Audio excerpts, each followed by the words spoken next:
tukiwa tumesimama tu hivyo, nataka kumkaribisha Askofu Nderu ili atuongoze kwa maombi, kisha baadaye amkaribisha Aposto kwa niaba yetu ili atuelekeze katika jina la Yesu. Tuweze kuamini na tuombe. Mtakatifu Baba yetu na Mungu wetu, wewe uketie juu sana, mahali ambapo pametukuka, umesungukwa Bwana na kundi la wazee 24, viumbe vine vilivyo hai. Yes, Lord. Bwana, maelfu na maelfu ya malaika, yes, wanakusifu, wanakutukuza. Amen. Wazee wanainama kifundi mbele zako, yes, Lord, na wanasema umtakatifu. Amen. Baba wa milele, nasi tuungana nao siku hii ya leo, yes, kwenye ibada hii, Amen, kusema hakika Bwana umetukuka. Anaye stahili ni wewe. yes, Lord, Aliye mtakatifu ni wewe. Amen. Aliye mwenye haki zote ni wewe. Yes, Lord. Wewe ndiye uliumba mbingu na nchi. Amen. Na Baba wa milele, ikakupendeza, yes, Lord, kuipa nchi na dunia mwanadamu, Amen, ili aweze kukaa na kuimiliki. yes, Lord, Bwana wa mabwana, kwa makosa ya mwanadamu, yes, na Lord, kutofahamu kwake, Amen, akapeana nafasi ya utawala kwa adui alipomdanganya kwenye shamba la Edeni. yes, Lord, Na adui alipoanza kutawala, hakika Baba yetu haukuchoka, yes, Lord, ili kupendeza kutoa dhabihu lililo la kipekee. Amen. Ukamtoa mwanao Yesu Kristo, yes, Lord, akaja akafa msalabani, yes, Lord, ili ampokonye adui sehemu aliyojitwalia kutoka kwa mwanadamu, yes, Lord, ukaweza kuilegeza kwa mwanadamu mara tena. Amen. Na sasa Bwana, sisi tuko hapa tukisema ya kwamba kwa dhabihu la damu ya Kristo Yesu, yes, Lord, tumeweza kulegezewa, Amen, nafasi zetu za utawala. yes, Na Bwana wa majeshi, tumekutanika kwenye ukumbi huu, yes, kwa malengo na nia moja, ya kwamba Bwana wa milele, yes, kwa ujaja adui shetani aliweza kunyemelea, na akachukua pia mara tena nafasi zetu, yes, katika mji wetu wa Molo, na vidongoji vyake. Amen. Tumekuja Baba kwa unyenyekevu, yes, Lord, tukifanya mipangilio na makadirio haya, yes, Lord, ili hatimaye Bwana tuje mbele zako, uturegezee mamlaka yetu, utawala wetu, usemi wetu, umilikaji wetu, tunapoupokea mji. Na kwa hivyo tunanenea mji, yes, mawazo mema ya Kristo, na mji ukapokee, taifa likapokee, yes, mawazo haya ya moyo wako ambao imetufikia kumpitia Roho Mtakatifu. Twasema asante Bwana, twaenda kutulia, na ili tusikie kutoka kwa mtumishi wako Bwana wa milele, kile ambacho umeweka moyoni mwake kwa ajili yetu na mji wetu, familia zetu, jamii zetu, na Bwana wa milele, hata habari za mali na fedha ya maeneo yetu, maana umetukabidhi na umetupea. Mungu mwaminifu, tunamuombea neema yako ikawe juu yake, Roho wako Mtakatifu akaweza kumuongoza, uonaye mioyo, uonaye mawazo, uonaye fikra. Bwana wa milele, uingilie kati, kwa kuwa wewe ni Mungu mwema, mwaminifu na hata mtakatifu. Kwa jina kuu la Yesu Kristo, Bwana na Mwokozi, tuomba, tuamini na pia tunashukuru. Amen. Amen, amen. Nitauliza, tunaweza weka mikono yetu kwa pamoja, tusiketi, ili tumkaribishe Apostle Waruinge. Karibu.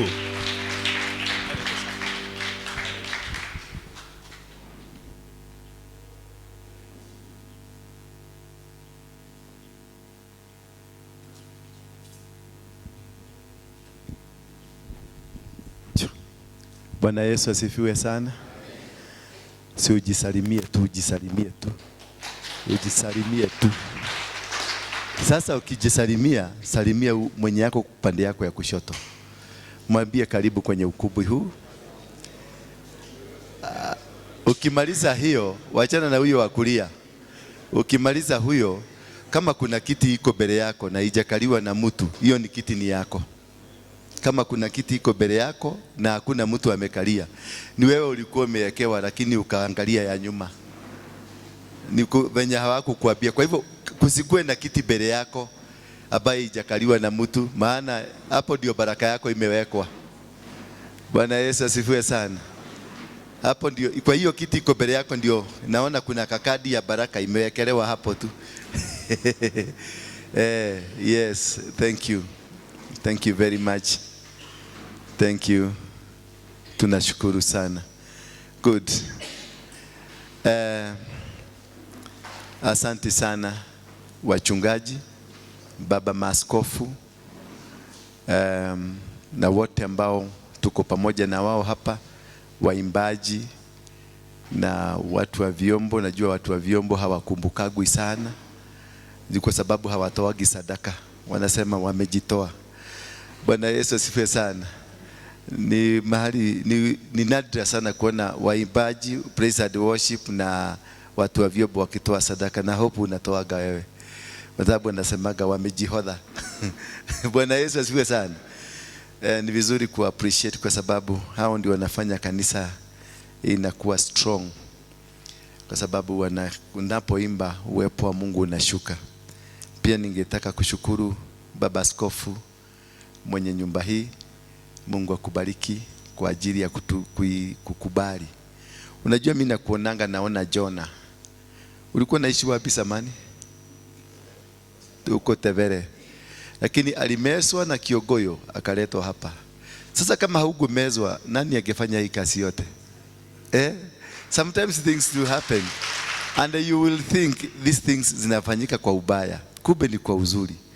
Mimi hapa moto nilikuwa nakujaga kupita hapa nikienda kwetu pale Kiaberelia. Tukipita hapa ilikuwa lorie. Sikudhania mahali kama hapa kunaweza kuwa na kanisa mzuri hivi. Mungu akubariki sana. Asante sana wa organizing committee. I want to thank God for you. Na wachungaji kutoka Kamara, wachungaji kutoka uko Kirenget, Molo, all over where you've come from, Wilbagon. May God bless you. Wazee, kwa heshima tu simama. Kwa heshima tu wazee kina Keshoyani. Wale Waluya, simameni tu. Jameni, simupigia wazee makofi. Wacheni niwaambie. Ukiona mzee Keshoyani ameingia kanisani, ujue hili neno ni Mungu amesema. Bwana Yesu asifiwe sana. Huyu mzee ndiye alinipatia kiapo ya kwanza ya kukua Mugeke. Bwana Yesu asifiwe sana. Yani huyu ndiye aliniambia sasa wewe ni jaba ya furori. Wewe ni shujaa ya rorere. Enda ukapigane, nimekubariki. Akanitemea mate. Sio ni kiapo? Alinitemea mate. Na akanichijia busi na ng'ombe. Akaniambia kwenda. Huyu mzee. Asante sana baba. Asante. Mungu akubariki na akuongezee siku mingi. Uchukue miaka kama 300 hivi. Ukue kama Methusela. Asante. Huyu ndiye alifungua mlango yangu. Wakati sasa nilitoka, nikaenda, nimekuwa nikiwaka kama kiberiti. Wakati mliniombea nikufe, huyu ni mate yake alikuwa inanizuia. Unajua kuna siku mliniombea nikufe. Si ndio? Kama wewe. Mwambie mwenzako kama sababu yako dunia hii haijatimika hauwezi kufa. Mwambie tu. Mwambie tu. Uwezi, hakuna mahali utaenda. Bwana Yesu asifiwe sana. Mimi naitwa Dora Waruinge. Nimeanza hivyo ndio nirudi padio ingine. Nimeanza na Dora Waruinge ndio tuanze na historia. Ndio wasiende kuanza kusema huyu mtu naona anakaa familia ama si familia. Ni ule ajoe kana tiwe. No akorwo ni ahonokire kana ndari ahonoka. Bwana Yesu asifiwe sana. Dora Waruinge ametoka tu hapa Kiaberelia na hapa ndio baba yangu na mama yangu. Baba yangu ni marehemu, lakini mama yangu ako hai. Hapo Kiambiria ndio tumetoka, lakini nilijulikana sana Kenya hii, na si kujulikana kwa uzuri, nilijulikana kwa ubaya. Kiongozi wa kundi haramu ya Mugike. Na nilianza hiyo kazi nikiwa na 17 years. Huyu mzee akinitemea mata nilikuwa na 17 years. Na ile maneno alisema ilikuja kufanyika na ilikuja kutendeka. So wakati mwingi ndio nabiaga wa Kristo, kwa maana mimi ni Mkristo. Nabiaga wa Kristo, don't joke with these people. Don't joke with who? Hawa wazee unaona wa zamani, don't joke with them. Maana wako na nguvu hata kutuliko. Kwa sababu ile maneno mate yake peke yake ndio ilisugusha Kenya mzima na nikajulikana Kenya mzima. Mate peke yake. Na Kabusi alichija hapo. Na akaniambia sasa toka, na akanivalisha kiguo kingine kia gosi, na akanipatia mshale na mkuki niende. Sasa Wakristo walishikana Kenya mzima wanimalize. Ile maneno huyu mzee alisema waumagara ndugatungane na mundu wa kurina. Yani ukienda hivi usikutane na adui. Ukienda hivi adui wakikuinukia wasikushide. Na alikuwa anasema adui ni nani? Alikuwa anasema maadui ni wa Kristo. Si watu wengine alikuwa ananiambia maadui. Maadui ni nyinyi. Na akasema ukienda hivi, ukifika mahali utafika, maadui watakapokuinukia uwashide. Na si niwashida. Maombi yenu ilifanya kazi. Kwa hivyo hawa wazee mkifanya kitu mnawaita karibu. Kwa sababu wako na power ambayo ni ingine hamuelewi, imejificha. Wewe unajua pepo toka, pepo enda, pepo rudi, pepo kwenda. Lakini hawa wazee wako na foundation. Wako na madhabahu ambayo hiyo madhabahu usipoielewa utakaa hapo kipigana. Tulikuwa na wazee wengine wakaniambia sisi wakale tunajua venye tunafanyaga. Hawakuambia kulingana na Biblia sisi wakale kuna venye tunafanyaga, wameniambia sisi wakale tunafajua venye tunafanyaga. Sasa nikashindwa hiyo iko kwa vazi gani ndani ya Biblia. Nikajua ya kwamba kuna foundation kabla uanze kukua Mkristo, unakuwaga Mkikuyu, unakuwaga Mkale, unakuwaga Mjaruo. Sasa kuna misingi ambayo iko chini, na usipoichibia hiyo ukale yako ya Ukristo na hiyo Kikuyu yako ya Ukristo haitafanya kazi. You must understand the foundation. You must understand the root. Hii mtu amesema, unaweza ona ni kamusetu kako na nywele nyeupe na kamekaa tu hivi mastarehe, lakini ile power akumebeba hivi. You cannot joke. Bwana Yesu asifiwe sana. Mimi mwenyewe nilitetemesha inchi mpaka President Moi akaniita State House tukaongea kama viongozi, na mimi ni mtoto. Na ile kitu nilikuwa nafanya hakuna. Mimi sikuwa na maelimu, nilisomea hapa Morotu Twedi. Sikuwa na elimu mkubwa, nilikuwa naishi hapo Karoleni hapo Karole Goro pale kwa mzee alikuwa anaitwa Peter Wena. Hapo ndio nilikuwa naishi. Lakini niliweza kutigiza Kenya mzima. Nikisimama tu nikasema wanawake wote wazivae trosa. Hakuna mwanamke Kenya mzima alivaa. Na nilikuwa na 23 years. Hiyo ni yangu kweli? Hiyo ilikuwa yangu? Hapana. Ilikuwa ya yule.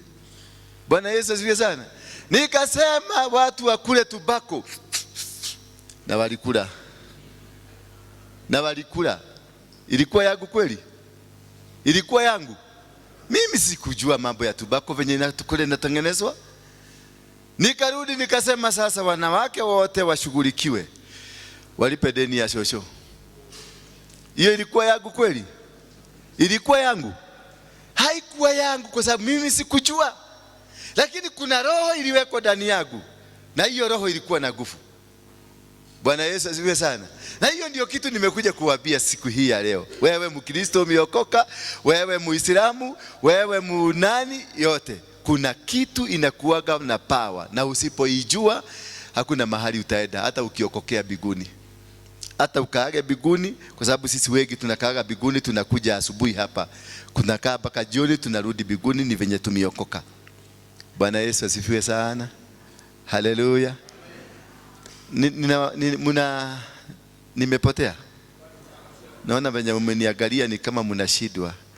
Huyu mtu ni venye tuliambiwa hajaokoka. Mimi nimeokoka. Na nilibatizwa Indian Ocean kwa sababu dhambi yangu niliambiwa ni mingi. Lazima iende na Indian Ocean. Bwana Yesu asifiwe sana. Mimi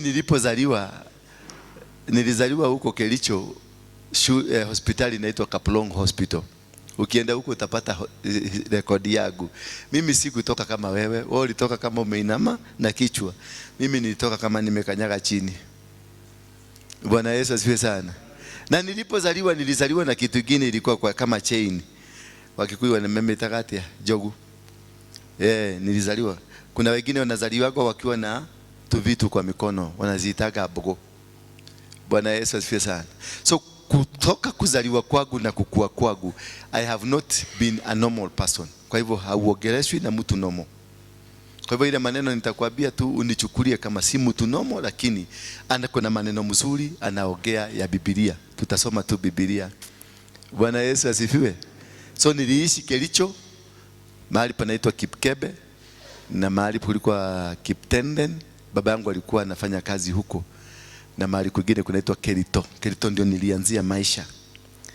Lakini baadaye tulirudi tukakuja hapa Molo na Kiambeleria. Baba yangu ni wa Bibibiri. Mama yangu ndio mkubwa na ako na huyo mwingine ambao tunaitaka Gashugwa. Bwana Yesu asifiwe sana. Sina batuni Gashugwa. Na badhiria akikuja na batu na Kishugwa inaondoka anaenda hiyo ingine. So tumezaliwa watoto 20. Mimi ni mtoto wa 14. Kusomea nilisomea shule kama 8 hivi. Nilimalizia hapa Moro Secondary. Wakati wa kuingia form 1 ya kwanza, the first year of being in form 1, nilisoma shule 4. Kwa sababu ya ugaidi na umang'aa na kupiga walimu nikiwa form 1. Kwa sababu niliambiwa kule ukitoka primary uende secondary mwalimu hafai kuchapa wewe. So kuna mwalimu alinichapa, nikamuuliza who are you to beat me? Na nikachapwa sana, nikafukuzwa shule, nikaenda shule nyingine nikafukuzwa, nikaenda nyingine nikafukuzwa.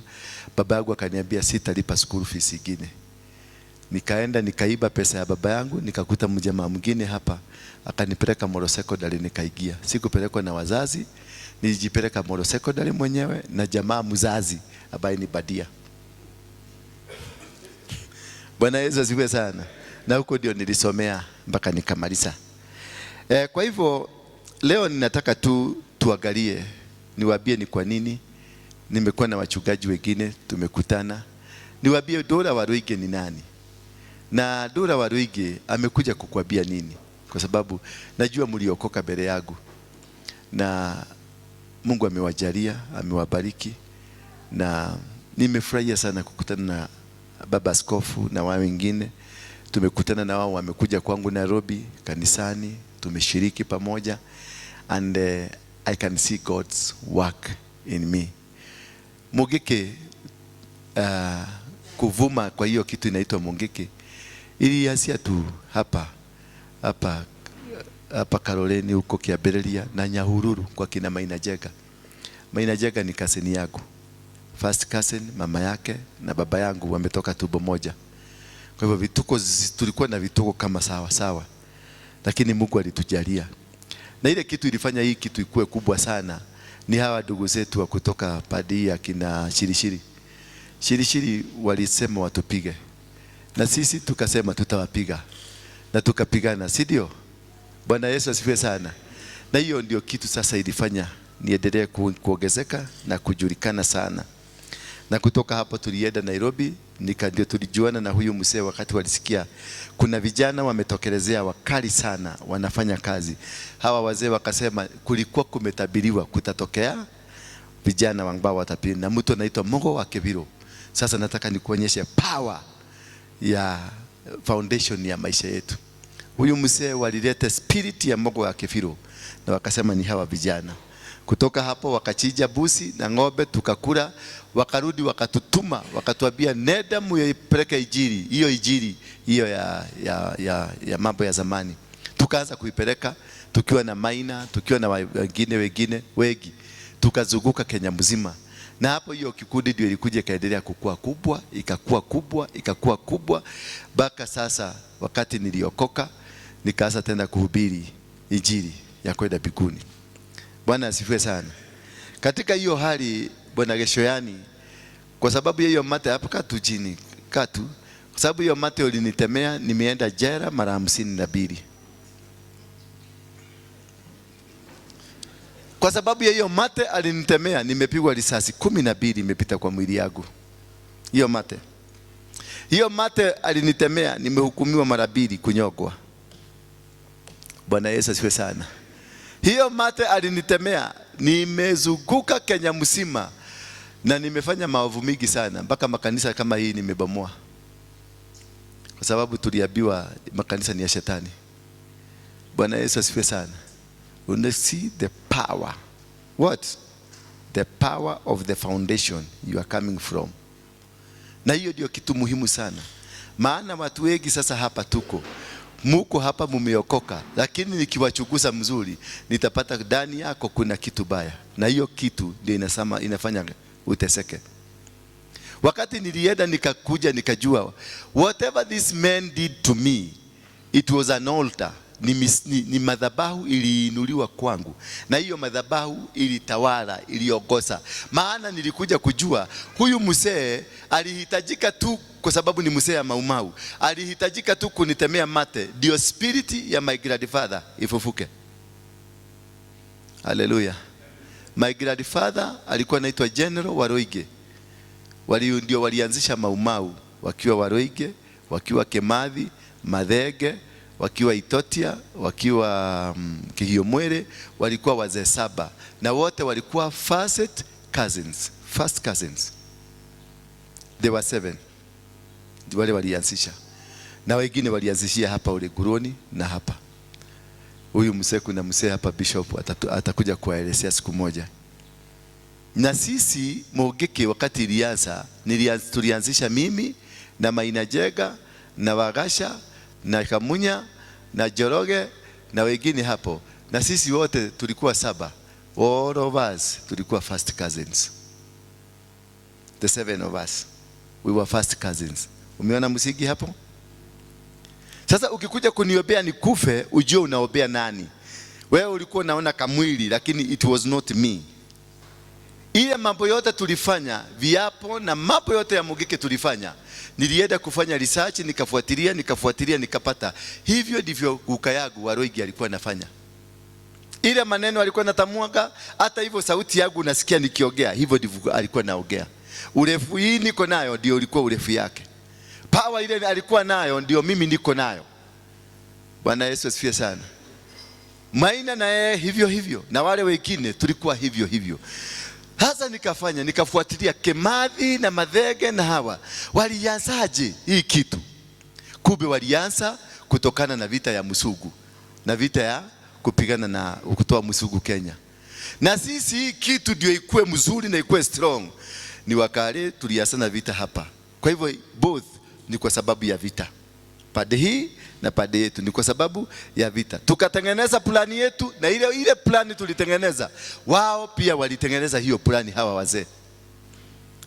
Nataka uelewe ndio ujijue, kwa sababu nataka leo ukitoka hapa ujijue. Ndio ujue ukianza kupigana na mimi unapigana na nani. Ukianza kupigana na huyu mama unafikiria ni mtu wa miaka 50 unapigana naye, kumbe ni mtu wa miaka 800. Bwana Yesu asifiwe.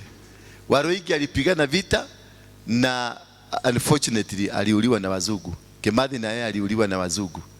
Lakini hawa wazee waliponitemea mate, ile spirit ya Kemathi na ile ya Waruinge iliingia ndani yetu.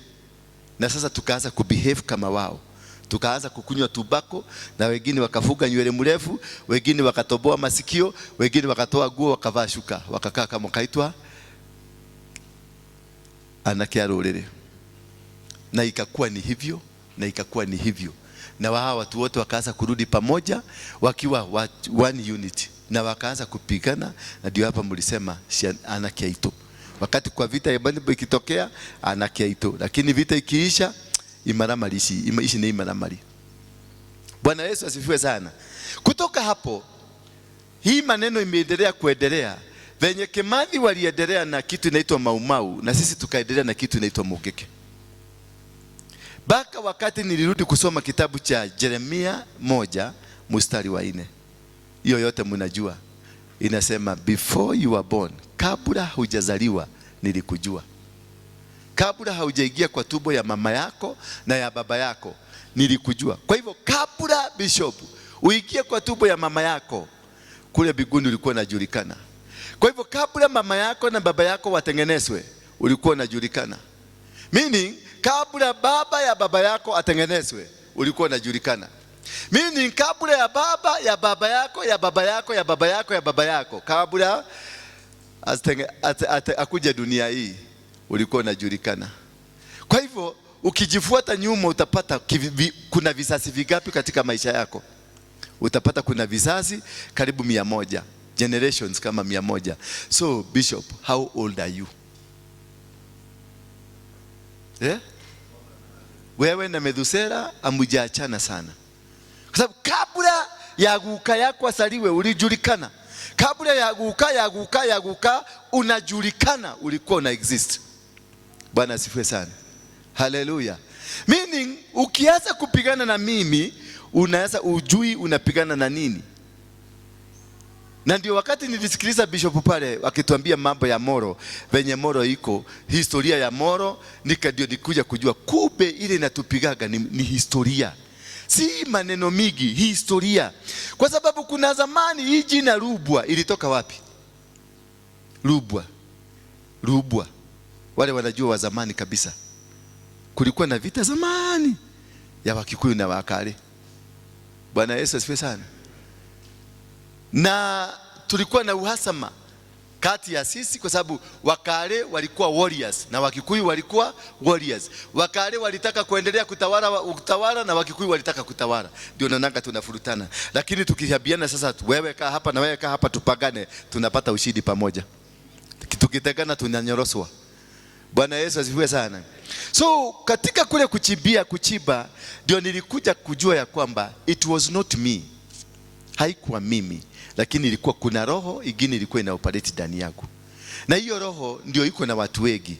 Maana kama guka yako alikuanga mugaga miaka 100 iliyopita, hata sasa hiyo foundation ya ugaga iko kwenu. Maana haikumuolewa, bado inasimama. Kama shosho yako alikuwaga mchawi, hiyo foundation iko, ni kuokoka tuliokoka, lakini hatukuvuja madhabahu. Madhabahu isipovujwa unaendelea kusimama. Madhabahu isipobomolewa bado utaendelea kusimama. Bwana Yesu asifiwe. Na hiyo sasa ndio ilifanya mimi nikakuwa huyo kiongozi na nikakuwa hiyo maneno yote nilifanya. It was not me. Wakati niliokoka nikaobewa na Bishop Harrison Ng'ang'a na akanifundisha jinsi ya kuvunja madhabahu na kumaliza hiyo maneno yote, ndio nilikuja kujijua kumbe I was not myself, I was somebody else. Ndio huyo Waruinge akatolewa ndani yangu, nikabaki mimi. Na kutoka siku hiyo nikasema Yesu ni Bwana. Jiulize wewe, ni madhabahu gani inatawala kwako? Jiulize tu, usiulize mtu, jiulize tu. Ni madhabahu gani inatawala kwako? Ni nini iko kwako kwa nyumba yako? Maana mimi nilikuja kujua that hiyo mambo yote nimefanya, vituko zote nimefanya, it was not me. Sio mimi, ni my grandfather. Ndiye alikuwa ndani yangu. Na mwenye kufufua grandfather ni nani? Ni huyu. Kwa hivyo unahitaji mtu tu atakaye kufuza hivi, akutemea mate ama kuseme maneno, hiyo spirit ifufuke na ianze kufanya kazi. You need just one person to connect you. Na tukazurura na tukafanya mambo makubwa na mengi sana. But God akakuja. Wakati tulikuja tukajua ya kwamba we need to change. Ni lazima tubadilike. Na ndio tuweze kubadilisha nchi yetu. Ndio nimekuwa sasa kutoka siku hiyo wakati nilijua kumbe historia inaweza kumaliza wewe. Kumbe historia inaweza kuangusha wewe. Kumbe unaweza kuwa mpasta kwa church lakini wewe unakuwaga mugaga. Kwa sababu historia ya kwenu Mungu katika ardhi na madhabahu ya kiugaga. Bwana Yesu asifiwe sana. Na ndio unapata mapasta wengine wako kwenye sarakasi. Wengine wanafanya vituko kanisani. Wengine wanafanya mambo ambayo unashindwa. Huyu ni pasta alifanya ama ni nini? Si kupenda kwake. It is not his will. Kwa sababu wakati nilijua it was not me, nikajua hata mambo mingi tunafanya, it is not us. ni mtu mwingine ako ndani yetu, na huyo mtu lazima atolewe. Na nikafanya research, nikaambiwa na bishop wangu, ukitaka kujua na kujielewa, rudi kwenu kule ulimezaliwa, uanze kutafuta ni nini iko kwenu, ndio ujue kama utasucceed kule umeenda ama hautasucceed. Maana maeneo ile umetoka itadetermine kule utaenda. Bwana Yesu asifiwe sana. Nikafanya utafiti, nikagundua mambo 6 ambayo ilifanyika hapa. Mambo ya kwanza ilifanyika hapa ni hiyo vita ya Mau rebellion. Hiyo vita mingi ilianza hapa, kutoka ule Waruinge kuja hapa. Na hapa moto ndio kulikuwa kuna geti moja pale, watu walikuwa wanachijiwa pale town, pale Kevuja kuna mahali kwingine pale watu walikuwa wanachijiwa. Nikaanza kujua kumbe hapa kulikuwa kichijio ya watu. Nikauliza mmoja, nikamuuliza hii jina Masai, hii jina Moro ni jina ya wapi? Akaniambia jina Moro ni jina ya Kimasai.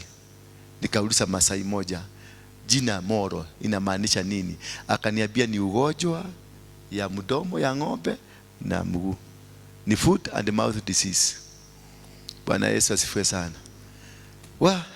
Nikaanza kujielewa ni kwa nini mimi nakaa kwa Silamu Nairobi, nyumba ya matope, na nimeacha nyumba ya mawe hapa nyumbani. Ndio nilianza kujua. Nilikuwa nakaa Mukuru kwa Ruben, nyumba ya matope, na kwetu kuna nyumba mzuri. Na kutoka Nairobi nimevaa kodi papa, nimevaa trouser ya Savco ya jean na jacket ya jean na t-shirt, na kuja kuligia vijana wengine ninakaaga Nairobi, lakini wanakaa mzuri kuniliko huko. Kwa sababu ile maeneo nimetoka hainikubalishi nipate kubarikiwa. Maeneo yanaweza control, na maeneo yanaweza kubadilisha utoke hapa uende Amerika urudi bado ukiwa maskini, because maeneo yenu imekufuga. Nikajua foot and mouth ni ugonjwa baya ya mdomo, na ndio naonaga Moro ndio iko na historia ile kubwa sana ya vita, ni historia ile kubwa sana ya chuki na watu kulauliana. Nikajua number 1, number 2 ndio hiyo. Nikaendelea tena kuchunguza, nikakuja nikajua ya kwamba Moro bado ni kichijio. Wale wa baba walikuwa huko wazungu, wale walichija watu, kumbe Moro bado ni kichijio. Nikaenda pale Muju, nikapata kuna munara ya watu 38 walikufa one morning. Wangapi wanajua hivyo? Pale Muju hapo kuna kimawe kimejengwa 38 people one morning. Kukakaa kidogo nikafanya utafiti gini, nikasika hapa Kiaberelia, naona hapa Kwale hapa kulikufa watu wangapi? 22 one morning. Hawakufa evening, one morning wote wakaisha 22. Kukakaa kidogo nikafanya utafiti mwingine, nikaenda pale ya Kevuja, nikapata pale kuna kaburi, the largest grave in Kenya, mass grave ya watu wangapi? 290 wamelalishwa pale. Nikarudi tena nikafanya utafiti juzi tu tukiwa hapa na wao wazee, nikawaambia tufuge hii milango. Nikapata Rodiani walienda wangapi? 51. Na katika hiyo 51 nasikia ni petroli ilionekana na diesel ilionekana, lakini hakuna damu ilionekana mahali hapo.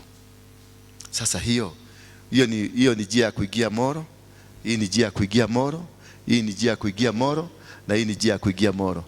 Could there be a coincidence? Kunaweza kuwa kuna sababu njia zote za kuingia Moro zimekamatwa. Ukumbuke hapa ndio nilifanya utafiti, nikasikia ni wapi moto kulikuwa wazungu. Hapo askari wanasimama. Hapo ndio wazungu walikuwa na chija. Ukijulikana umetoka Central ulikuwa na chijiwa hapo. The same pale Kevuja kulikuwa nayo. The same pale kuingia pale Muju na hapo juu. The same pale huko Rodiani pale panaitwa Mau Summit. Mau Summit ilikuwa inaitwa ni cement. Haikuwa jina Mau Summit, ni wazungu walikuwa hapo. Could there be something that is speaking in our land na hatujui? Bwana Yesu asifiwe sana. Kunaweza kuwa kuna jambo. Na watoto wetu wote sasa, hakuna mtoto ambaye anaweza simama hapa kwa barabara umuite huko na usani. Wote wamekuwa matagari, wamekuwa walevi, wadawa za kulevya, hakuna haja hawani. Na sasa Moro imesemekana ni namba 3 kwa wasagaji. Mnajua wasagaji? Wasagaji. Moro ni namba ngapi? Namba 1 ni town ya Nairobi, namba 2 ni Thika, namba 3 ni Moro. What could be the reason? Mtoto yako mvulana ule unaonaka kijana unapenda sana, kumbe kanakuwa na kijana kingine, ukiona wanatembea pamoja, kumbe hao kwa kijana kanakuwa bibi ama mtoto yako ni bibi. Bwana Yesu asifiwe sana. Mapasta hapa, mapasta maybe 5% ama 6% ni wasagaji, na ndio wako kwa pulpiti hapa. Bwana Yesu asifiwe sana. Hallelujah. Could there be a reason? Urudi tena mlango ingine, tulipigana na wakina Shirishiri na wakina Kipuragati na wakina Kipurono, tulipigana hapa. Mimi nilikuwa mmoja wao ambao walipigana baka ule Guroni, baka Kiregeti, Kulusoi, kokote kuteremka baka hapa kwa Belisoi kwenda baka Kamara, tulipigana ama hakutupigana? Hatukupigana? Tulipigana na Wakalejini. Ni nani hakuhusika kwenye hiyo vita? Inua mkono yako. Inua kama haukuhusika kwenye hiyo vita, haukuparticipate, inua mkono yako. Kwa hivyo nyinyi yote ni wauaji ama nyinyi si wauaji?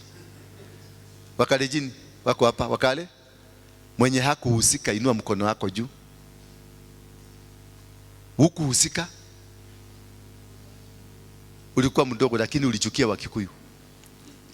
Uliwachukia? Yeah? Uliwachukia kabisa. Uliparticipate. Ulikuwa na wachukia, walikufanya nini? Bwana Yesu asifiwe sana. Mapasta tuliita watu tukakuja kwa kanisa kama hii, tukapikia vijana, tukaita watu wa Mogeke, tukawachagia, tukawapatia chakula, wakakula, wakaenda vita. Pasta, ni pasta gani mwenye hakuhusika kwenye hiyo vita? Inua mkono kama wewe ni pasta, unajua haukuhusika. Haukutoa kobole yako, haukutoa mahifadhi zako, hawakukuja hapa tuombee vijana wetu. Na sasa hiyo hakuna kuombea na Kisugu, tunaomba na Kikuyu. Twahoera jamba shito shithie shikahurane shitorie bala. Mami, wewe ni muuaji ama si muuaji? Sisi yote hapa we are murderers. Na niguo moja betie guku mundu ucio ni ahonokire, wewe ni wahonokire. Wewe uliokoka na uliokokea wapi? Na wewe ni muuaji kama mimi. Bwana Yesu asifiwe sana. Nikaangalia kitabu ya Genesis, Mungu akakuja akauliza Kaini, brother yako ako wapi? Mungu Kaini akamuuliza, mimi ndio nawekaka brother yangu? Mungu akamuuliza, damu yake inalia. Sasa damu Bishop, damu ya Kipuragati inalia. Iko wapi Mukali? Damu ya Kenyajui inalia. Na huko kanisani twende Sayuni. Unaenda Sayuni gani? Na kuna damu inalia ya Kenyajui. Wewe Mukale, unaenda Sayuni gani? Na kuna damu ya Kenyajui inalia. Kipuragati damu yake inalia. Kipkurui inalia, Belisoi inalia hapa. Ama hii ya Belisoi ilikuwa ya busi? Si ilikuwa ya binadamu? Biblia inasema tuliumbwa kwa maumbile moja. Sisi tunafanana na Mungu. Sasa hakusema Mukale ni kama Mungu na hakusema Mkikuyu ndio kama Mungu. Tuliambiwa binadamu tumeumbwa kwa mfano ya Mungu. Kwa hivyo hata kama ni Mukale anafanana na Mungu. Bwana Yesu asifiwe sana. So, how do you expect to be blessed? How do you expect kama kuna damu inalia? Kama kuna damu inalia. Na tulitoa pesa ama mkutoa? Ulitoa shilingi 5 ama 10 ya kununua mahidi mama uga vijana wapikiwe. Ulichagia chakula? Wewe ni muuaji ama ni mchagi wa chakula? Ni mchagi wa chakula. Kwa hivyo wewe si muuaji. Ulichaga chakula watu wasibe wakafanya nini? Wakauane. Kwa hivyo nani alipatiana authority ya kwenda kuuana? Ni mchagi. Ni mchagi. Hawakienda wakasema hizo tiri ya honu. Hawakienda. Kwa hivyo wachagi kwanza muanze kutubu. Mapasta muanze kutubu. Wazee mutubu. na mkae pamoja muulizane tutazungumzia aje damu ya Kibukurui na damu ya Kibulagati, damu ya Kenyajui, damu ya Wafula, damu ya nani mwingine Onyango. Tuulize hii damu yote ilimwagika, how can we atone for this? Tutatubu aje? Ndio kwa maana nimeita hawa wazee, nimeita mapasta na nimeita watu wote, mpaka leaders of the government wote nimewahusisha katika level nyingine, ndio tuangalie ni namna gani, because this is where I come from. Nina struggle Nairobi kuishi, nimeenda mpaka America, nimerudi hapa without anything. Watoto wengi wetu wanarudi, unaona hapa kila asubuhi magari hapa, niliambiwa na mtu hapa, kila asubuhi kuna gari inapandisha mzigo ya mtu amekufa, na hiyo mzigo nasikia ni 25 years, 30 years, 40 years ndio wanazikwa. Ni kwa nini? What could have we done? What can we do? Ni viti tutafanya. Tuangalie na turudi kwa Biblia. Biblia inasema kama watu wangu watatubu dhambi zao, waugame, wakuje mbele zangu waugame, na mimi nitafanya nini? Nitafanya nini? Mbona hakusema nitawaponya watu? Kwa sababu matendo yako na tabia zako na damu zako na vitu zote umefanya vimesababisha nchi yako imekuwa na imenajisika. So wewe kusamehewa dhambi ni kufanya nchi yako ikuwe safi. Mungu anapokuona hivi, anaona damu. Hivi tuko hapa sisi yote ni kusanyiko la wauaji, kusanyiko la watu ambao wametenda maovu, ambao kwa macho ya Mungu hatustahiki ama hatustahili kusimama. Maana kuna damu ambayo inalia mahali fulani, kuna damu inalia, kuna damu inalia, na hiyo damu inakuita wewe uende uitulize, ufanye kutubu dhambi. Tushikane mikono, tuombe msamaha, tuende kwa kiwanja Moro Stadium, maana mambo mingi ilipagiwa hapo Moro Stadium. Tufanye mkutano hapo, tuinue mikono yetu, tuseme kwa Mungu, tunakuja kuomba msamaha. Wazee na nyinyi mkae wazee kwa wazee, muende muabiane tutafanya namna gani kutoka hapo nchi yetu ikuwe safi. Mabishop na mapasta na maevangelist mtubu, kisha tuinue dhabihu, tubadilishe mji wetu ukwe. Sasa Moro ukipanda juu kwa mlima uangalie Moro, inakaanga kama ni kageshagi kegine, kajiji kegine kamuse sana. Kuna kanisa iko na zaidi ya watu 200 hapa. Wakifika 200 inaporomoka na wanapigana, unakuta wana mapasta wanapigana, wanalima. Si kupenda kwao, ni ile roho. Bwana Yesu asifiwe sana. Bwana Yesu asifiwe. So hiyo ndio message mimi nimekuja kuwapatia. Maana hivyo ndivyo Mungu aliniambia nikuja niwaambie. Anaitaka Moro kwa sababu revival ya gospel ya Jesus Christ inaanzia Moro.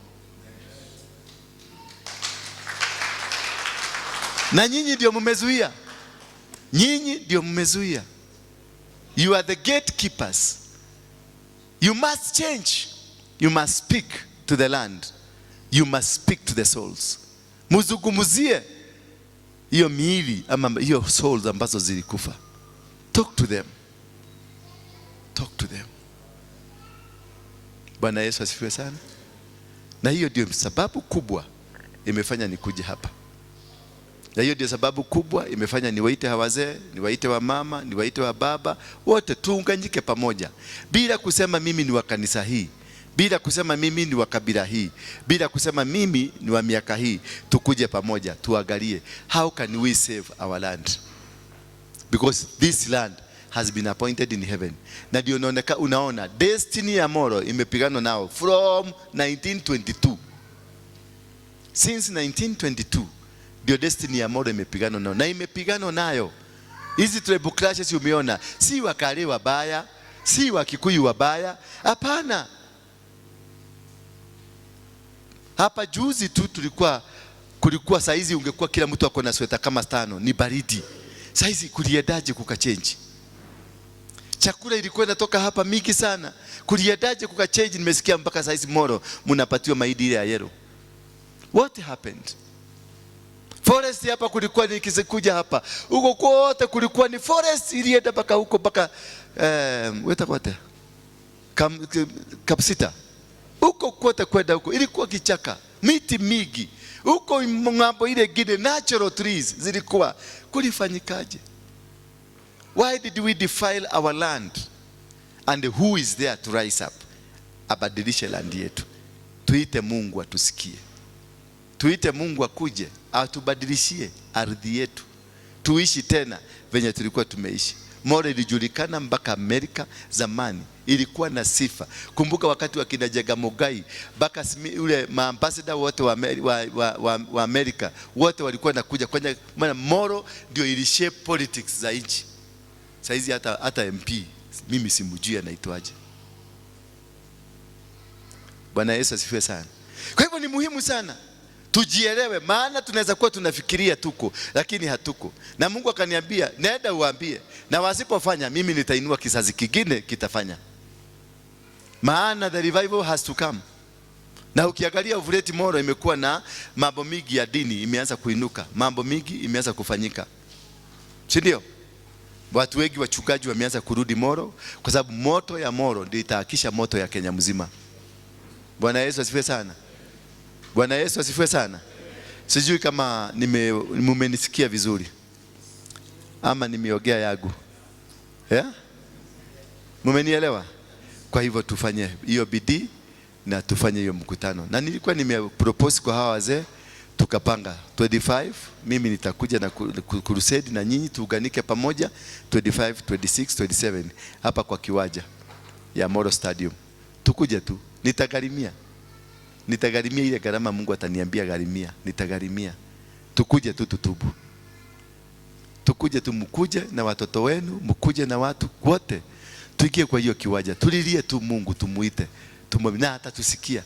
Maana Mungu aliniambia wakikuja tu waniite, nitawasikia. Mfalme Solomon wakati alijenga hekalu ya Mungu, aliinua mikono yake akaambia Mungu, hawa watu watakapokuja kwako wainue mikono yao, watubu dhambi zao, na wewe ukiwa mbinguni uwasikie. Sasa si tuinulie Mungu madhabahu, tuende kwa kiwanja pale, tuinue. Uachane na dini yako uweke kado, uachane na elimu yako uweke kado, uachane na mapesa zako uweke kado, kila kitu uweke kado. Tuende pale kama binadamu wa dunia hii, citizens of this world. Tuite Mungu, tumwambie we have come to surrender. Tutubu kwa dhambi ile ilitendwa na yule msugu alichinja watu hapa. Ule msugu mmoja bishop alikuwa anaitwa nani?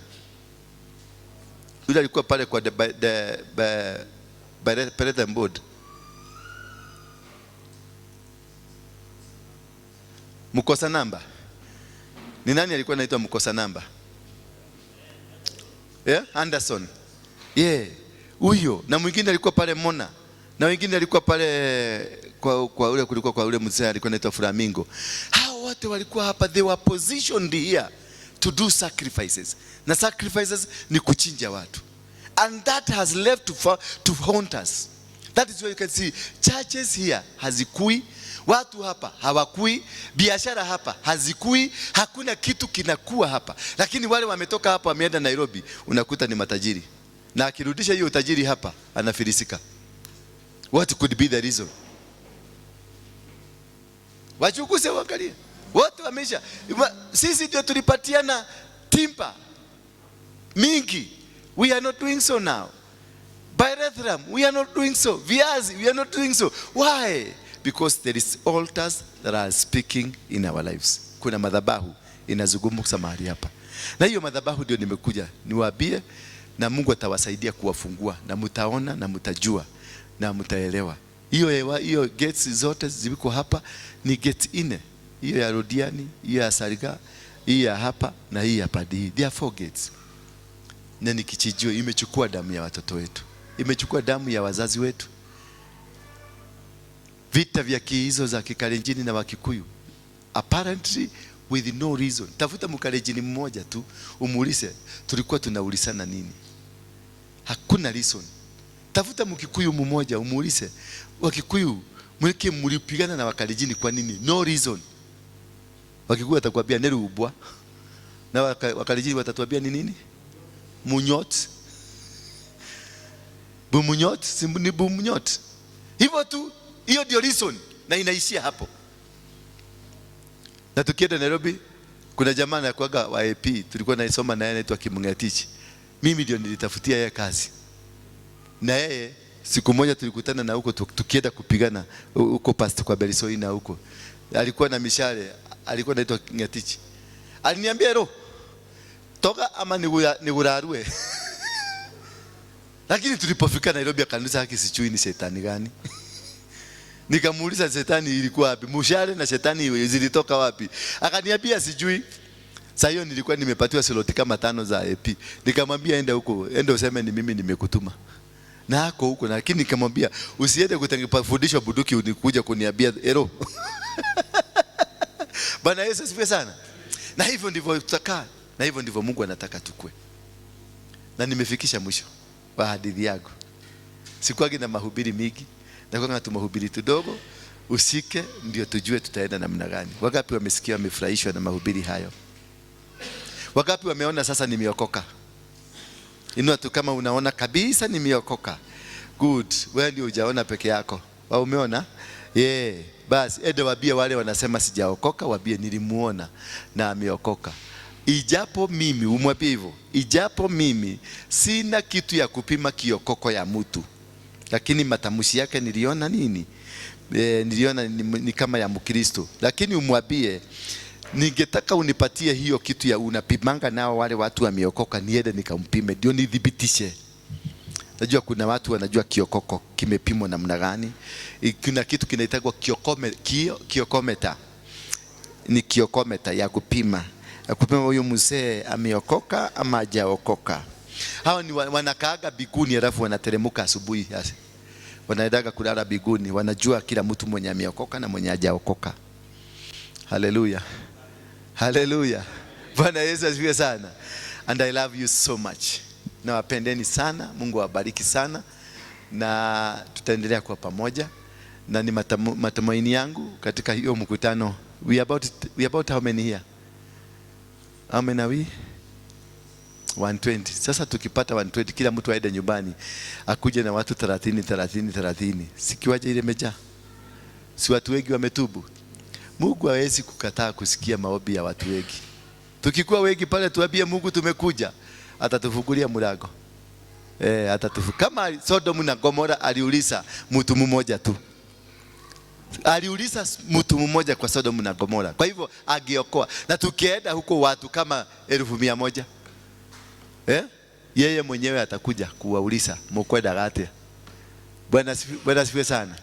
Kwa hivyo nataka kuachia hapo, nirudishie mitambo kwa wahusika ndio tuende the next phase. Na kama kuna mtu akona swali ningependa kujibu kabla sijakaa. Kama uko na swali. Kanisa yangu iko Nairobi. Nyumba inaitwa Coffee Plazza. Barabara inaitwa Hellslash Avenue. Ghorofa ya kwanza kabisa. Hapo ndio tuko na kanisa. Si yangu, pale na shiriki. Kanisa ni ya Mungu. Yes sir. Mpelekeni microphone.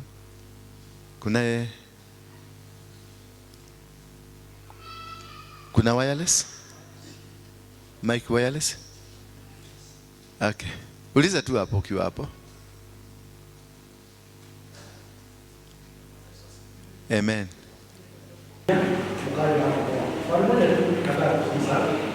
Kwa sababu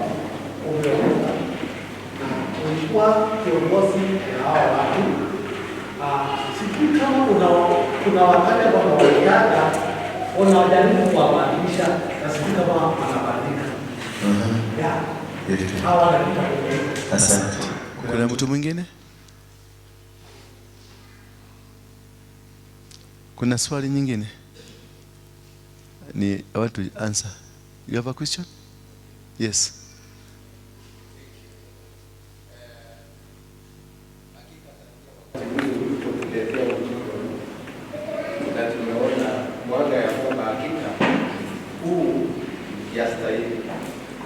Na uenda nani kweli kwa mapenzi ya Mungu.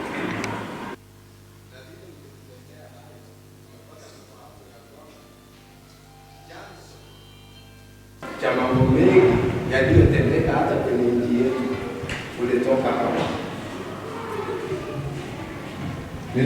Ninasema huenda, could it be the roadmap for this nation to be healed? That is the question. Kwa sababu ninapoangalia kwa upana, sehemu hii inajumuisha watu wote wa lugha zote. Maana tulipokuwa hapa tumeona hata na viongozi ya Waluya, Wakale na watu wengi. Na kuponywa kwa nchi yetu huenda tukishikilia, kama ni mapenzi ya Mungu na ni ukweli, huenda hata uponyaji wa nchi yetu labda utatoka hapa. So could it be the roadmap for the healing of the nation? That is my question. Yes. Any other question? Yes, sir. Kuja hapa kwa mic tafadhali.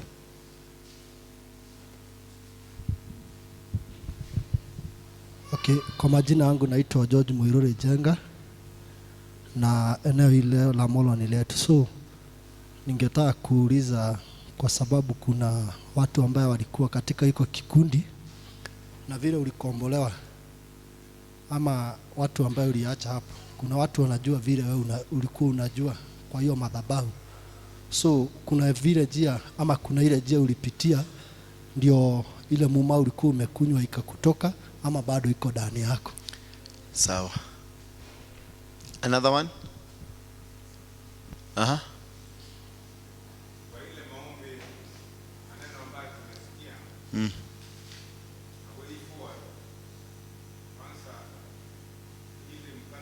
Nasema Murumbwa huyu ni gogoyo. Kusema kweli naona kama kwa ile maombi ya watu wa Mungu imeondoka katika jina la Yesu. Amen. Na ingine mwisho ni kwamba mnaona hata uchaguzi ambaye ilikuja kupitia ile maombi yenu, kweli ni kwamba mfano mimi Mkalenjin Kipsigis mpaka saa hii unaona ile upendo ya ile miaka 92 kuja hapo yote, ukweli ukiona dalili ni ile maombi hiyo imeondoka.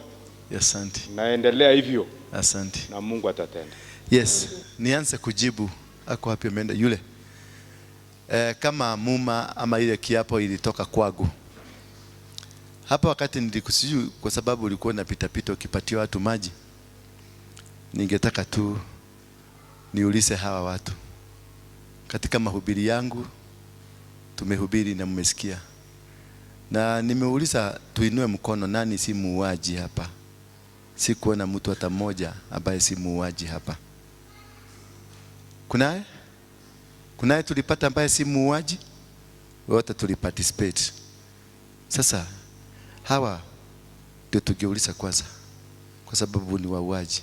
Wauliza kama waliokoka. Nani aliwaombea? Hata wewe ulikuwa hapa kwa hii kanisa na ulichagia kupika chakula ndio watu waende wakapigane vita. Ulipigana? Ulichagia? Nani aliyekuombea ukaokoka? No akohoire ureko ona akene muragani ahonokete ku. Nijibu tu. Siko ubaya. Wewe mwenyewe ni muuaji. Na hujasema siku ile uliokoka. Uliokoka siku gani? Nani alikuombea? Hapa sisi wote tuko na dhambi. Tumekuja kutafuta Mungu. Bwana Yesu asifiwe sana. Sisi wote tumekuja kufanya nini? Hakuna ati mtu ati alifanya. Nani alikuambia huyo mtu hajulikani mbinguni? Huyo unasema alikuwa, sijui alikuwa mogeke, sijui alikuwa nini, alikuwa anafanya. Nani alikupatia register, ukapima ukajua mtu wa namna hii amepimiwa hapa, na wa hapa amepimiwa hapa, na wa hapa amepimiwa. Nani alikupatia hiyo register? Ndio ujue huyu hajaokoka na huyu ameokoka. Ujue huyu atachomeka na huyu atachomeka. Ujue huyu anafaa kukaa hivi na huyu hajui kukaa hivi. Who gave you that landscape? Me myself, I cannot judge you. I cannot. Mimi si kuumba mtu ndio ni judge. Mimi sikaagi biguni na kaaga hapa duniani, kila siku nakosea. kila siku. Bishop, ukosi yake kila siku. Kila siku. Ile pale ukiwa uko chini uliniambia, sasa waambie masaa imeisha. Sio uliniambia nidanganya. Na mimi nikasema masaa imeisha. Si tulidanganya na yeye. Tulianguka, ndio Yesu anasemaga tuwe tukitubu kila siku. Wewe si unaambia kama mtu niko kwa stage, niko hapa karibu na kuja, na sasa hiyo uko kwa nyumba, hata hujaingia kwa bathroom. Hiyo na ile ya Mugeke ni gani baya? Ni gani baya kuliko ingine? Bwana Yesu asifiwe sana. Let us not judge. All this, we are all made in the image of God. Tumeumbwa na Mungu. Na ndio kwa maana ametuitisia, ametupatia nafasi nyingine ya kutubu. Tuende tutubu. Kwa maana hiyo kusema hiyo kutaka kujaji yenyewe ni dhambi. Na Biblia inasema mtu yote atakayesema hajatenda dhambi, automatically hiyo kusema sijatenda ni dhambi. Bwana Yesu asifiwe sana. We have all fallen short of the glory of God. All of us. All of us. Hata mimi sistahili hata kusimama mbele yenu. Ile dhambi niko nayo, tukichota tuweke kwa drum, hata drum sijui ni drum inatoshana Kenya mzima. Ile dhambi niko nayo. Ni venye tu nimepatiwa kamweke tu, ninatumika kama chobo nikuzungumzie. I'm not worthy to stand before you. I repent every day, but I feel I need to repent more. Bwana Yesu asifiwe sana. Mimi hata naambiaga watu sijaokoka vizuri. Niko kiokoko kiagu ni 3%. 3. My salvation nikijipima vizuri niko 3. Bado nimepatia Mungu 97 ajaze. Pole pole. Ndio naendelea. Unakuta jana kesho tukikutana naye utaona mtu tofauti kidogo. Utajua percent moja imeongezeka. Sasa ule anakuaga 99 na 100%. Mungu akitaka kuongeza ataongeza wapi? Abia mwenzako, eda 3% Mungu akuinue. Kila mtu eda 3%. Tuende tukiongezewa. Ukitaka kikombe yako iongezewe chai, kunywa hiyo chai ndio nafasi ipatikane. Usikae na kikombe imejaa. Bwana Yesu asifiwe sana. And that is what God needs us. And that's why Jesus died for us.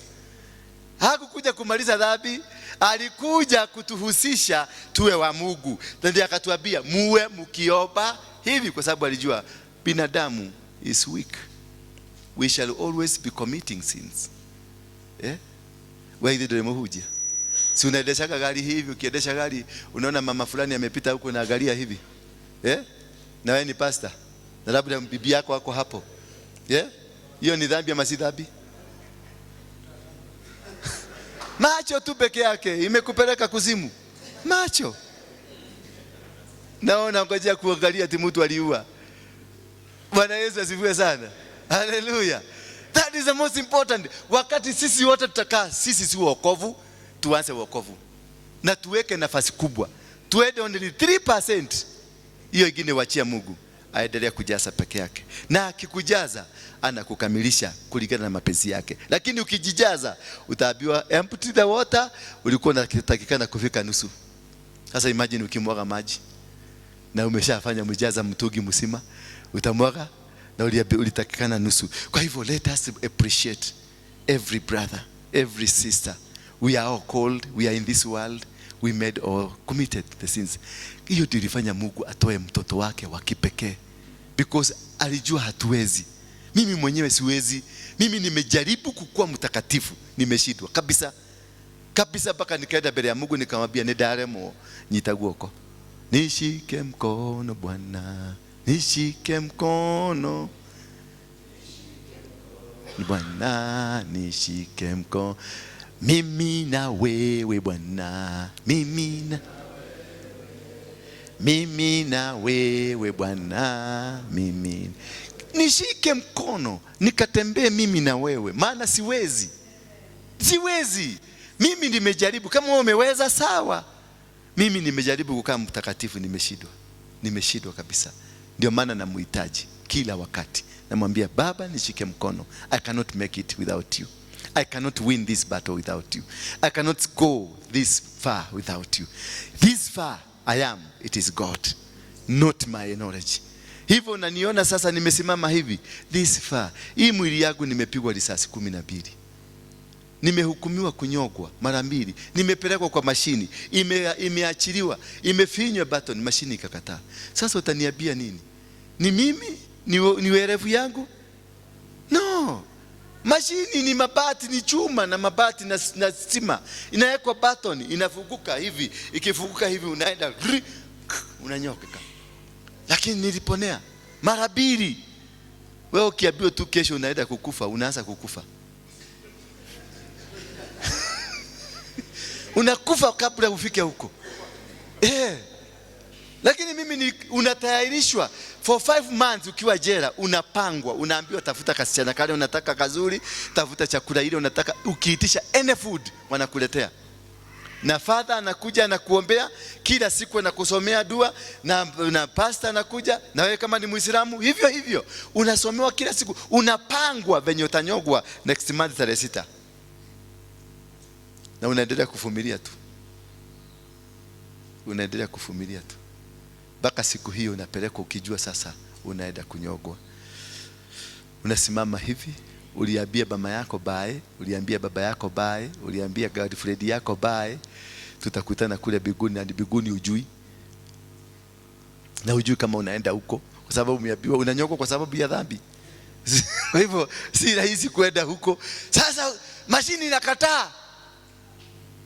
Na sasa hiyo sikuwa nimeokoka. Bwana Yesu asifiwe.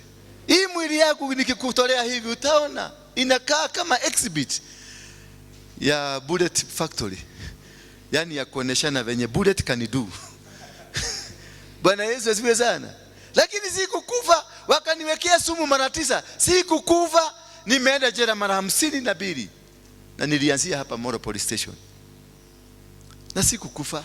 So sikuwa nimeokoka.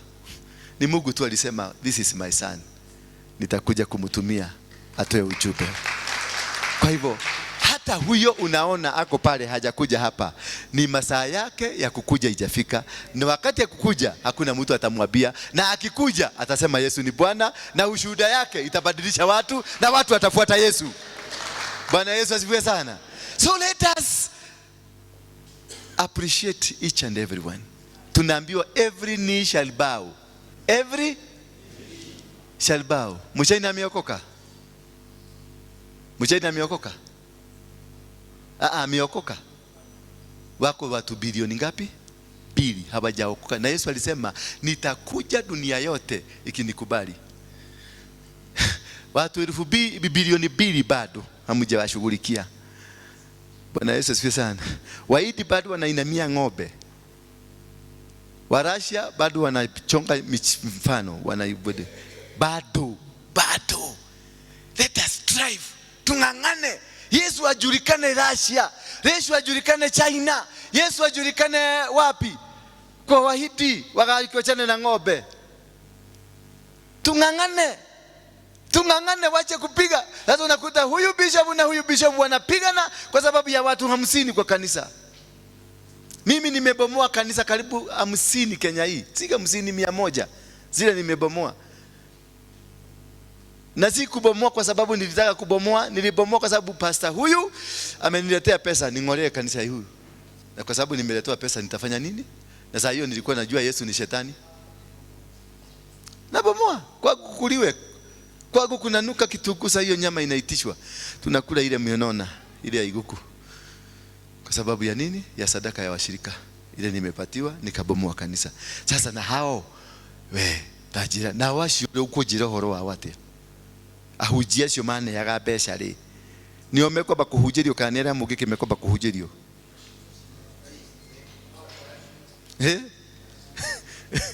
No, niambie, wewe ulinipatia pesa nikabomoa kanisa ya huyu.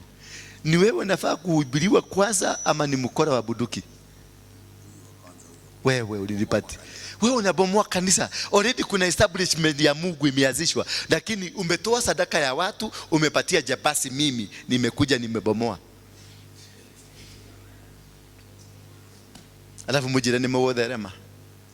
Alafu mmekaa huko juu biguni, asubuhi mnateremka mwikoroka nake. Wale watu mnakaa biguni mnateremka kana nini? Kubalini tuishi hapa biguni, tutengeneze hii ardhi ikuwe mzuri. The Bible says if my people, seek to be forgiven their sins, what will happen?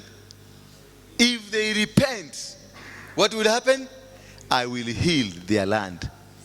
Bwana Yesu asifiwe sana. Let us seek our land to be healed. Tukae masiku mingi, tubarikiwe. Mungu abariki. Asante sana. Bwana Yesu asifiwe sana. Lakini ningependa wale wazee wetu, simameni tu, kujeni hapa tupigwe picha pamoja. Na kuja tu wazee, these old men, hawa ndio watabadilisha Molo. Kuja hata wewe, soma Biblia, kuja wewe. Ni gogo ani guka anaitwaje?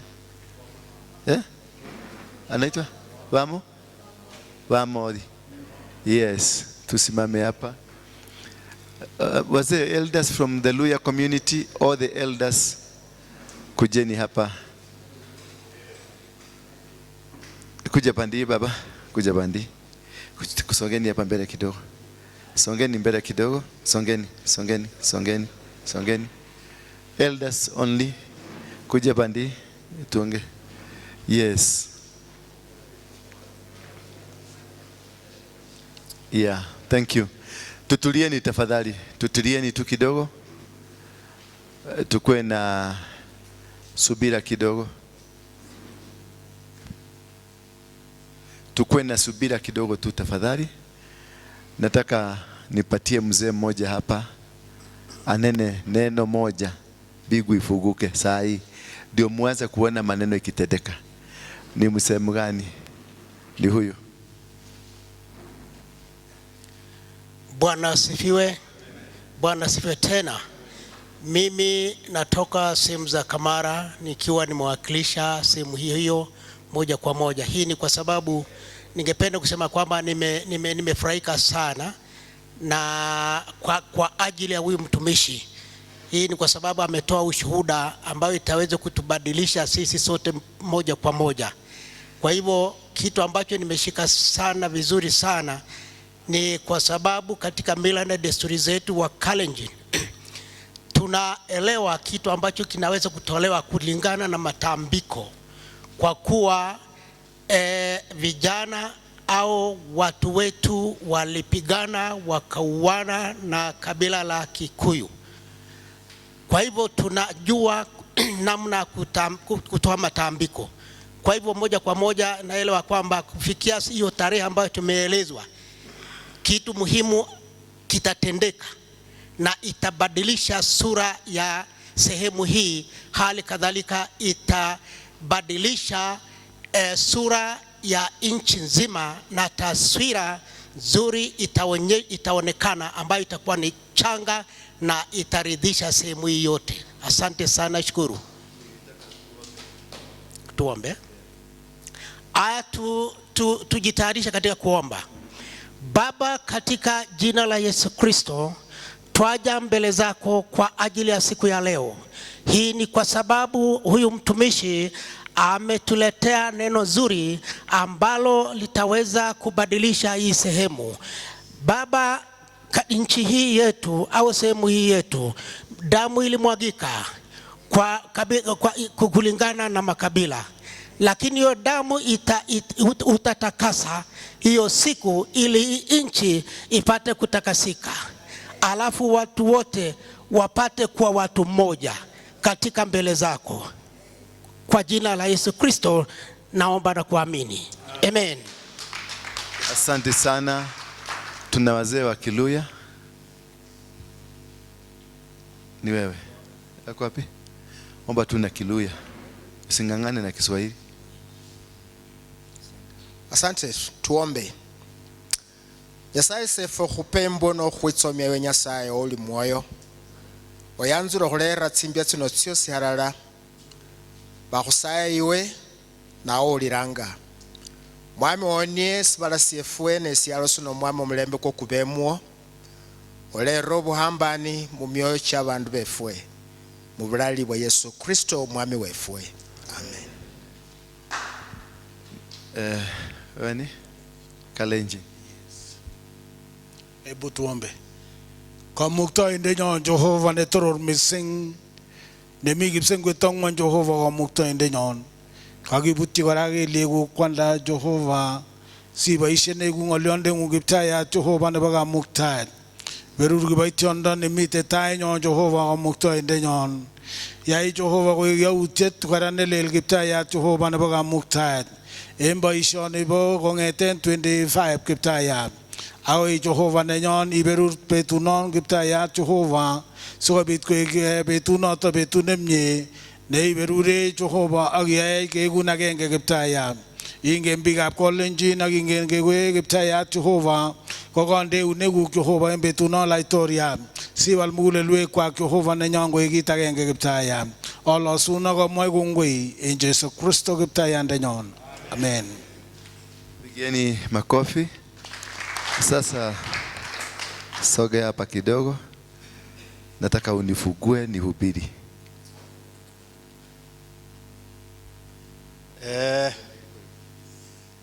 Nigucokia ngatho ni undu wa uguo gwakirwo muthuri uyu twamuneana kwi mwene hinya amutungate thabari-ini ciake ciothe iria rithiaga either tuko kana muthenya na riri meigua na uma kona wathie ku ndikana mukore ni tondu wi Ngai uturaga Ngai wa maithe maitu ri ni utuiguaga murathime akiumagara ona akihunduka mucie wake ri uturi umenyagirirwo niwe ndukanararirwo aumagara ri ndakanacoke moko matheri mwene nyaga murathimage nyariri ciake ona meciria make umatue matheru muno barathimagwo niwe ni tondu wi Ngai mwega na wi Ngai mwihoko athuri ugai thai amen thank you. Pigieni makofi. That is what I've been waiting for all my years. Thank you. Kabila yote? Kuna kabila ingine? Kuna kabila ingine? Yote umeomba? Thank you. Thank you. Tushukuru, tuinue, simameni kwa miguu yetu. Bishop mmoja soma Biblia. Okay. Tuombe sisi wote. Baba, katika jina la Yesu Kristo, tunakushukuru, tunakuinua kwa wakati huu wa leo. Baba, tunaona mtumishi wako Daudi katika Zaburi akisema kwamba wadaa meza mbele ya maadui. Na sisi tumekuwa maadui kwa wengine. Bwana, meza hii umeandaa kwa ajili ya kila mmoja, uadui uondoke kwa jina la Yesu. Ili tuwe kitu kimoja. Ndio Baba, tumesimama hapa na watumishi wako, kabila zile tumewakilisha siku ya leo. Tunaomba ya kwamba kusiwe na uadui tena, bali kuwe na umoja kati yetu. Hii meza iendelee kuwa kwa watu wote na kusikue kwa maadui na maadui. Kwa hivyo Bwana, tunashukuru kwa sababu utatenda yaliyo mema na yaliyo makuu. Na Bwana, tunapoendelea kuwa mahali hapa na kutoka, naomba kwamba kwa kila kinywa kikanene habari njema kwa watu wengine. Naomba Bwana, kila kinywa kikakiri ya kwamba mtumishi wako amebadilika na ni kweli amebadilika. Wale wako na tashwishi Bwana kama Tomaso, Bwana wakaweza kukubali, na hata kwa wakati wa mkutano wakaweza kufika na kukubali na kujionea na kusikia na vile vile kutubu kwa kutokujua yanayoendelea. Ni asante kwa sababu Bwana umetenda mema. Tukiondoka Bwana, andamana pamoja nasi. Pale tutakapopitia Bwana, andamana pamoja nasi ili amani yako ikaweze kuendelea mbele. Wale wana mashida zile mbalimbali tuweka mikononi mwako, tukiamini ya kwamba Bwana utatenda yaliyo mema. Na ni katika jina la Yesu Kristo, jina lipitao majina yote, tumeomba na kuamini. Amen. Sasa nataka hivi. Tumeomba lakini hatujaombea uwanja na hatujakamata mji wa Molo. Umesikia huyu msea amenifugua ama amukusikia? Amefanya nini? Amenifugua nikahubiri injili. Sasa tukamata mji wa Molo na tukamata, sisi tuko huru. Pale nimefuguliwa, hata nyinyi mfanya nini? Mumefuguliwa mkafanya kazi ya Mungu. Sasa nataka ufungue kinywa chako, ukamate mji wa Molo stadium uifunike kwa damu ya Yesu Kristo. Mapepo iliyotumwa na iliyojituma yote zipate nguvu. Maroho yote ya wachawi, ya waganga yote ikasambaratike. Fungua kinywa chako ukanene, nena neno moja. Nena tu ukamwambie Mungu, ukamtangulize Mungu kwenye stadium, ukamtangulize Mungu kwenye meeting hii. Ukawaite watu wakajae kwenye uwanja, waite wafurike kwenye uwanja.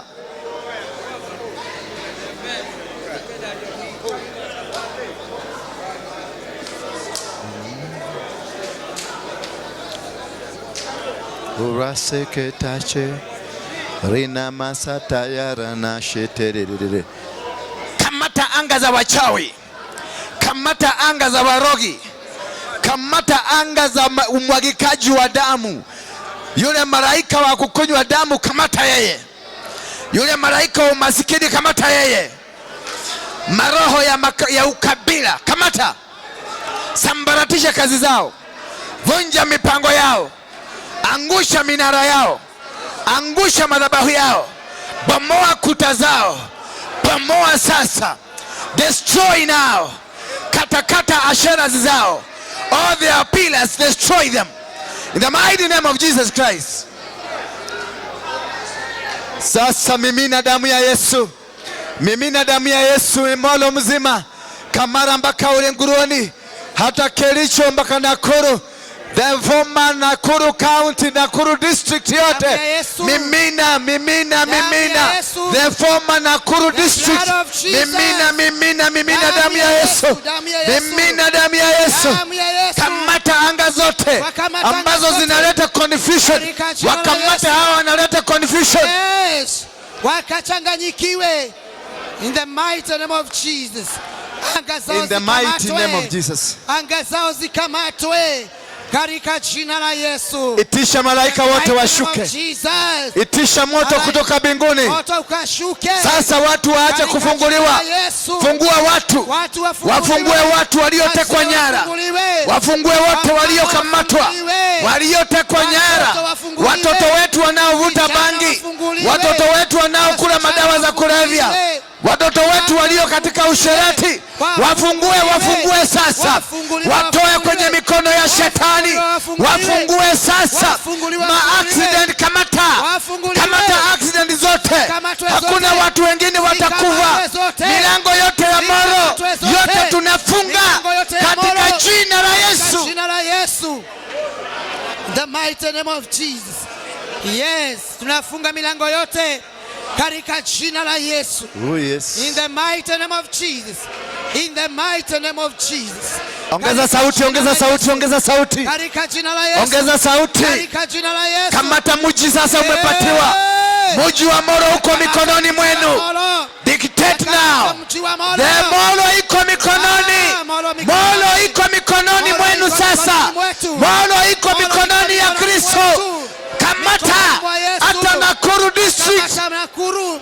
Tunakamata Njoro. Tunakamata Elbagon. Tunakamata Moro.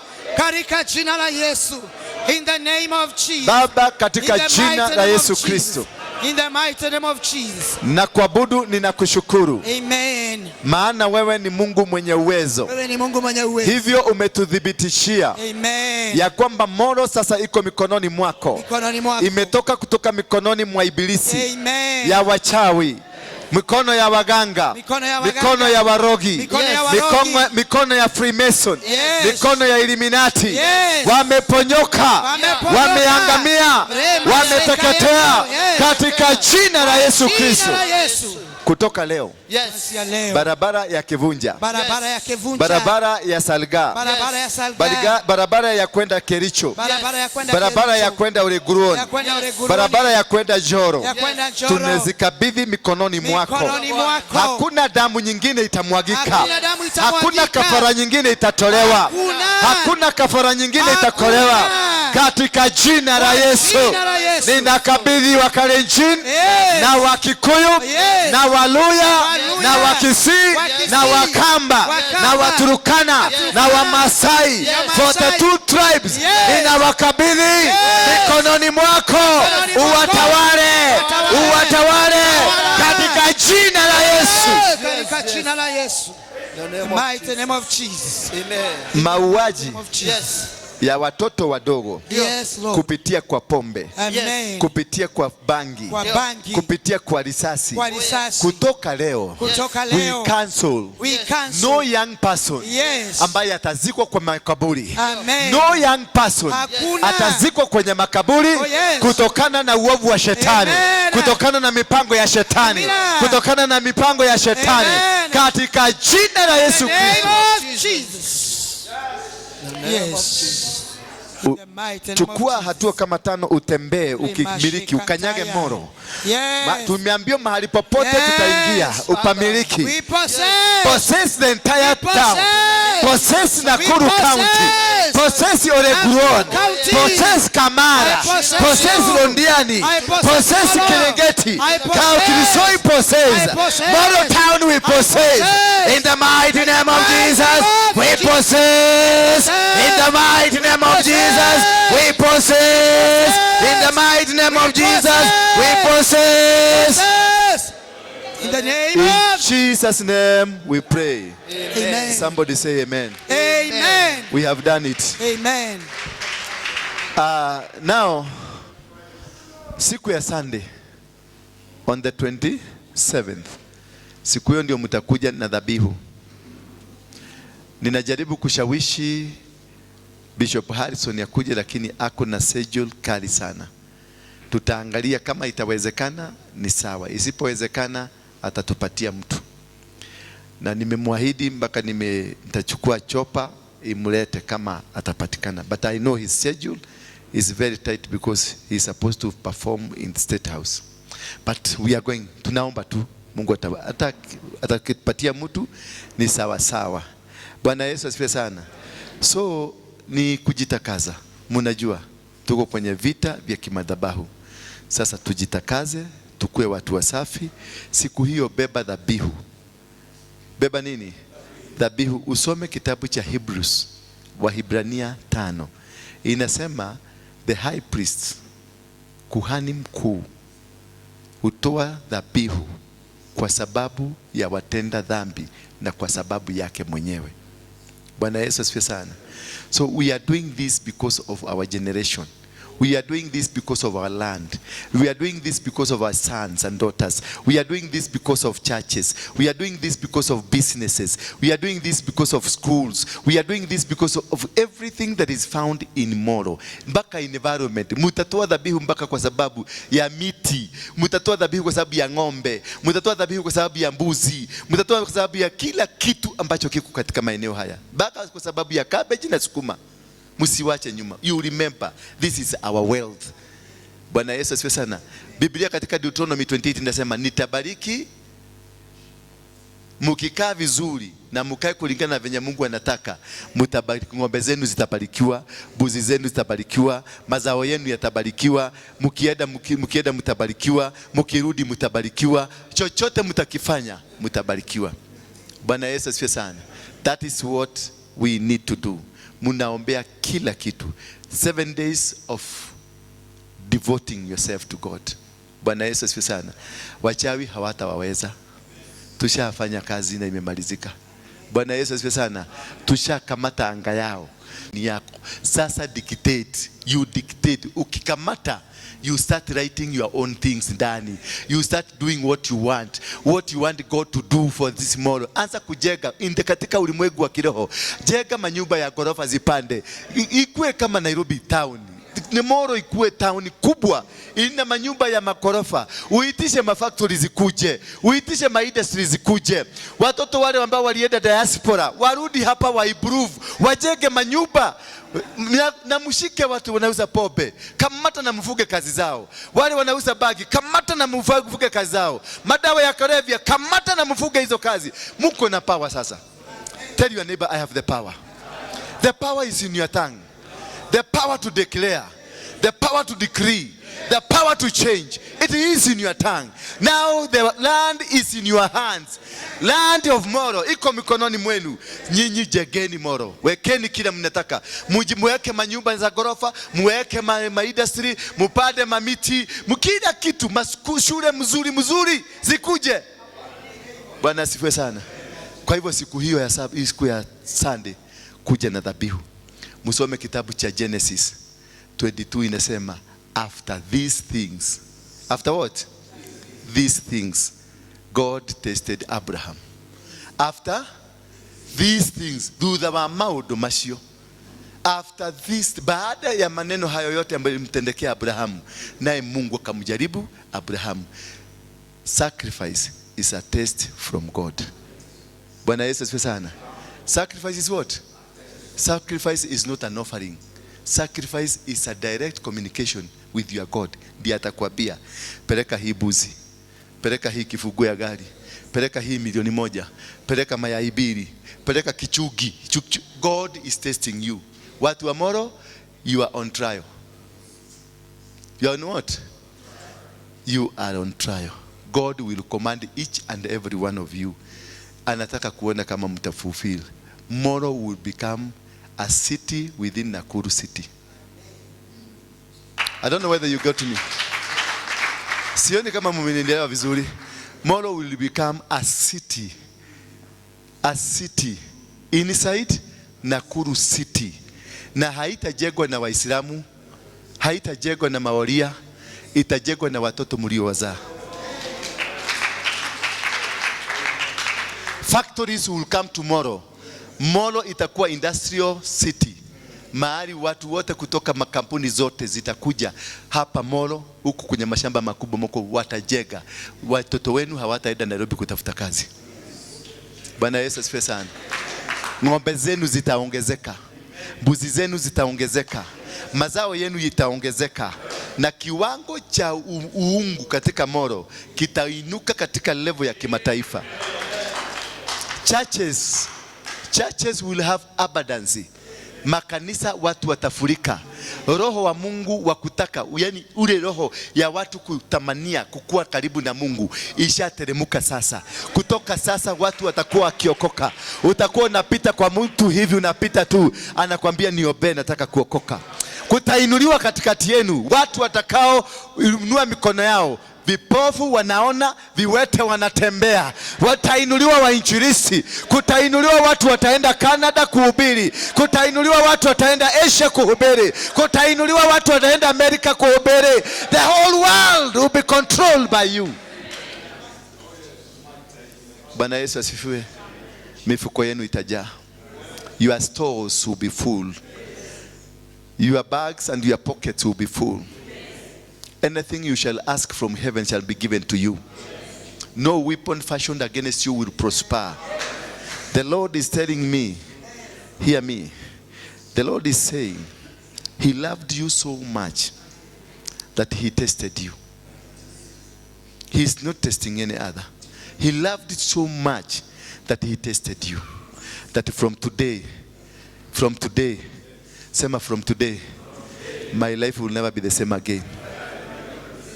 Sema from today. Say as if umekula chakula hata kama hujakula. Sema from today. From today. My past has gone. I've entered into my future. I capture my destiny. I am connected to my destiny. I am no longer the person they were seeing. I'm no longer the hopeless man they were seeing. I am a vessel. I am a vessel to be used by the mighty God. God of heaven. In Jesus' name. Mubarikiwe sana. Amen. You are blessed. If you are blessed, let us sadaka hapa. Let us wekele hapa. Wa uchungaji watu wage. Lete hapa leo mtatoa. Weka katikati, weka kimoja tu, weka kimoja. Wacha nitagulie na yangu. Yes. Wa M-Pesa.